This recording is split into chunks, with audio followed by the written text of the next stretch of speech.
ज्यों ही मछुआरे ने गागर का ढक्कन खोला, दैत्य बाहर निकल आया और उसने ठोकर मारकर गागर को नदी में डुबो दिया। मछुआरा यह देखकर घबरा गया और बोला, हे दैत्य, क्या तुम अपने वचन पर स्थिर नहीं रहना चाहते? मछुआरे के भयभीत होने पर दैत्य हंसकर बोला, तू डर मत, मैं अपने वचन पर दृढ़ हूँ। अब तू अपना जाल उठा और मेरे पीछे पीछे चला।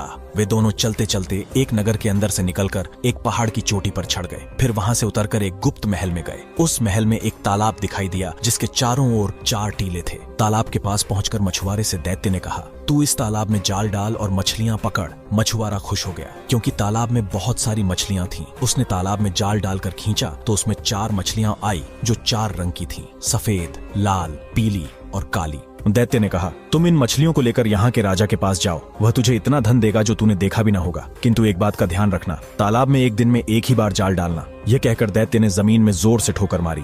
जमीन फट गई और दैत्य उसमें समा गया। मछुआरा उन 4 मछलियों को बादशाह के महल में ले गया। बादशाह उन मछलियों को देखकर अत्यंत प्रसन्न हुआ। उसने अपने मंत्री से कहा कि ये मछलियां बावर्चिन के पास ले जाओ। मंत्री मछलियां बावर्चिन के पास ले गया। बादशाह ने मछुआरे को 400 मोहर इनाम में दे डाली। बावर्चिन ने मछलियों के टुकड़े करके तेल में भुनने के लिए डाला। तभी उसने जो कुछ देखा उससे उसकी आंखें फटी की फटी रह गई। उसने देखा कि रसोई घर की दीवार फट गई और उसमें से एक बेहद सुंदर स्त्री बाहर निकल आई। स्त्री बाहर आकर अपने हाथ में पकड़ी हुई एक मूल्यवान छड़ी उठाकर उस कड़ाही के पास आ खड़ी हुई जिसमें मछलियां भुन रही थीं। उसने एक मछली पर छड़ी मारी और बोली, ओ मछली, क्या तू अपनी प्रतिज्ञा पर कायम है? मछली में कोई हरकत न हुई। स्त्री ने फिर छड़ी मारी और अपना प्रश्न दोहराया। इस पर चारों मछलियां उठ खड़ी हुई और बोली, ये सच्ची बात है कि तुम हमें मानोगी तो हम तुम्हें मानेंगे, और अगर तुम हमारा ऋण वापस करोगी तो हम तुम्हारा ऋण वापस कर देंगे। यह सुनते ही उस स्त्री ने कड़ाही को जमीन पर उलट दिया और स्वयं दीवार में समा गई और दीवार जुड़कर पहले की तरह हो गई। बावर्चिन इस कांड को देखकर सुध-बुध खो बैठी। कुछ देर बाद वह होश में आई तो देखा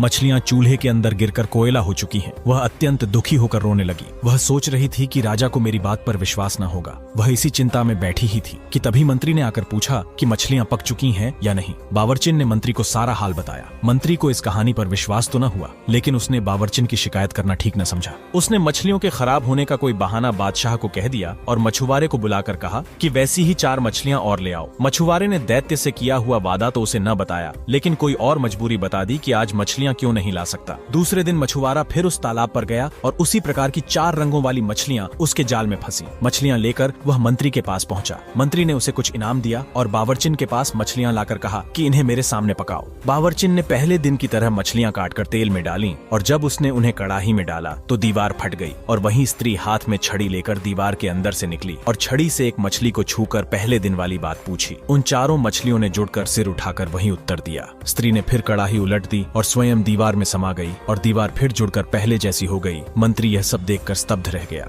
अब उसने यह बात राजा को बता देना ही ठीक समझा। जब उसने राजा को यह कांड बताया तो उसे भी घोर आश्चर्य हुआ। उसने कहा कि मैं स्वयं अपनी आंखों से यह सब देखना चाहता हूँ। उसने फिर मछुआरे से कहा कि ऐसी ही 4 मछलियां और ले आओ। मछुआरा बोला, अब मैं 3 दिन से पहले मछलियां लाने में असमर्थ हूँ। चूंकि सारी घटना अद्भुत थी इसलिए राजा ने मछुआरे पर कुछ जोर नहीं डाला। 3 दिन बाद उसने फिर वैसी ही 4 मछलियां लाकर राजा को दी। राजा ने खुश होकर उसे 400 अशर्फियां और दी। अब बादशाह ने मंत्री से कहा कि बावर्चिन को हटा दो और तुम खुद मेरे सामने इन मछलियों को पकाओ। मंत्री ने मछलियां पकाना शुरू किया। जब एक और लाल होने पर मछलियों को पलटा गया तो एक बार फिर दीवार फट गई, किंतु इस बार उसमें से सुंदरी नहीं निकली बल्कि गुलामों जैसा कपड़ा पहने हाथ में एक हरी भरी छड़ी लिए एक रहस्यमयी आदमी निकला। रहस्यमयी आदमी ने बड़े कठोर और भयावह स्वर में पूछा, मछलियों, क्या तुम अपने वचन पर अब भी स्थिर हो? मछलियां अपने सरों को उठाकर बोली, हम उसी बात पर स्थिर हैं। उस व्यक्ति ने कड़ाही उलट दी और स्वयं दीवार के छेद में घुस गया और दीवार पहले की तरह जुड़ गई। ये बादशाह ने मंत्री से कहा, यह अद्भुत घटना मैंने स्वयं देखी है, वरना मैं इस पर विश्वास न करता।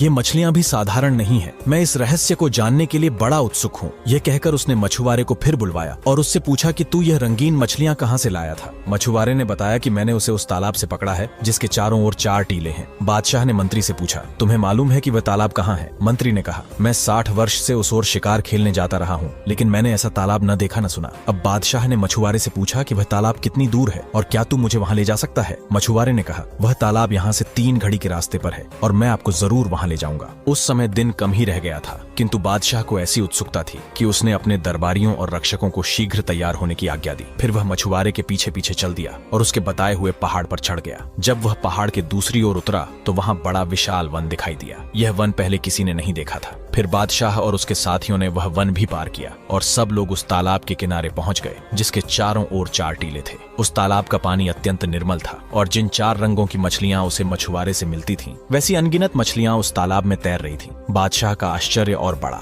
उसने अपने दरबारियों और सरदारों से पूछा कि तुम लोगों ने पहले भी इस तालाब को देखा है या नहीं। उन सब ने कहा कि हम लोगों ने इस तालाब को देखना तो दूर, इसके बारे में सुना भी नहीं। बादशाह ने कहा कि जब तक मैं इस तालाब और इसकी रंगीन मछलियों का रहस्य अच्छी तरह समझ नहीं लूंगा, यहाँ से नहीं जाऊंगा। तुम सब लोग भी यहाँ डेरा डालो। उसकी आज्ञानुसार दरबारियों और रक्षकों के डेरे तालाब के चारों ओर पड़ गए। रात होने पर उसने मंत्री को अपने डेरे में बुलाया और कहा, मैं इस भेद को जानने के लिए अति उत्सुक हूँ कि उस बावर्ची खाने में रहस्यमयी गुलाम कैसे आया और उसने मछलियों से कैसे बात की, और यह भी जानना चाहता हूँ कि यह तालाब जिसे किसी ने नहीं देखा था अचानक कहाँ से आ गया। मैं अपने कौतूहल को दबा नहीं पा रहा हूँ, इसलिए मैंने सोचा कि मैं अकेले ही इस रहस्य का पता लगाने जा रहा हूँ। तुम यहीं रहो। प्रातःकाल जब दरबारी यहाँ पर दरबार के लिए आए तो उनसे कह देना कि बादशाह बीमार हो गए हैं और कुछ दिन यहीं पर शांतिपूर्वक रहना चाहते हैं। यह कहकर सारे दरबारियों और रक्षकों को राजधानी वापस भेज देना और तुम इस डेरे में अकेले ही उस समय तक प्रतीक्षा करना जब तक मैं लौट न आऊं। मंत्री ने बादशाह को बहुत समझाया, महाराज आप यह न करें, इस काम में बड़ा खतरा है। यह भी संभव है कि इतना सब करने के बाद भी आपको कोई रहस्य ज्ञान न हो पाए, फिर बेकार में क्यों इतना कष्ट उठा रहे हैं और इतना खतरा मोल ले रहे हैं। बादशाह पर उसके समझाने बुझाने का कोई असर नहीं हुआ। उसने बादशाही पोशाक उतारी और एक साधारण सैनिक के वस्त्र पहन लिए। जब सब लोग गहरी नींद में सोए हुए थे तब वह तलवार लेकर अपने खेमे से निकला और एक ओर चलता हुआ एक पहाड़ पर चढ़ गया और दूसरी तरफ उतर गया। उसे एक गहरा जंगल दिखाई दिया। कुछ दूर जाने पर पूरा सवेरा हो गया और उसे एक सुंदर भवन दिखाई दिया।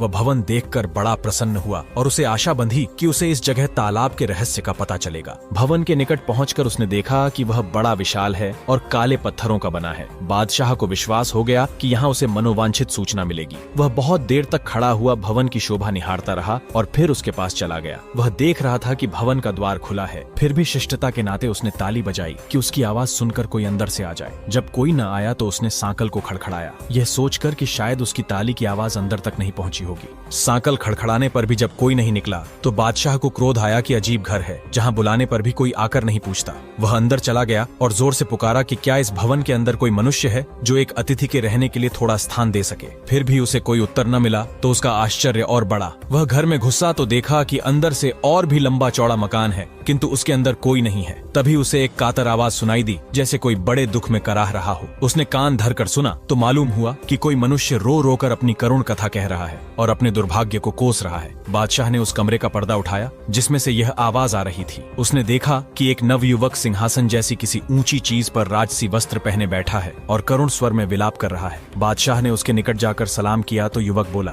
मुझे क्षमा कीजिए, मैं उठकर आपका स्वागत करने में असमर्थ हूँ, इसीलिए मैं आपके पास न आ सका। बादशाह ने कहा, मैं आपके शीलवान व्यवहार से बड़ा प्रभावित हुआ हूँ। वास्तव में कोई ऐसा अपरिहार्य कारण होगा कि आप उठ न सके, किंतु आपके दुख को देखकर मुझे अफसोस हुआ। आप मुझे बताएं कि मैं आपका कष्ट किस प्रकार दूर कर सकता हूँ। कृपया मुझे अपनी कठिनाई बताने में तनिक भी न हिचकें। कृपया यह बताएं कि आप यहाँ इस मजबूरी की हालत में कैसे पड़े हैं। यह भी बताएं कि यह भव्य भवन किसका है और ऐसा निर्जन क्यों है। साथ ही यह भी बताएं, क्योंकि मैं यही जानने के लिए निकला हूँ कि पास के तालाब का रहस्य क्या है और उसकी मछलियाँ कौन है। जवान आदमी यह सुनकर फिर रोने लगा और बोला, मेरा हाल सुनने से पहले देख लीजिए। यह कहकर उसने अपना कपड़ा उठाया तो बादशाह ने देखा कि वह नाभि के ऊपर तो जीवित मनुष्य है और नीचे काले पत्थर का बना हुआ है। उसकी आंखें फटी रह गईं और वह बोला, मुझे तो वैसे यहाँ की प्रत्येक वस्तु देखकर आश्चर्य हो रहा था, किंतु आपका यह हाल देखकर मेरा आश्चर्य और उत्सुकता बहुत बढ़ गई है। भगवान के लिए अपना हाल कहिए। मुझे विश्वास हो रहा है कि तालाब की रंग बिरंगी मछलियों के रहस्य का भी आपसे संबंध है। आप मुझे अपनी व्यथा शीघ्र कहिए, क्योंकि दूसरे को सुनाने से आदमी का कुछ दुख तो दूर होता ही है। जवान आदमी ने कहा कि मुझे अपनी दशा के वर्णन से भी कष्ट होता है, किंतु आपका आदेश है इसलिए कहता हूँ।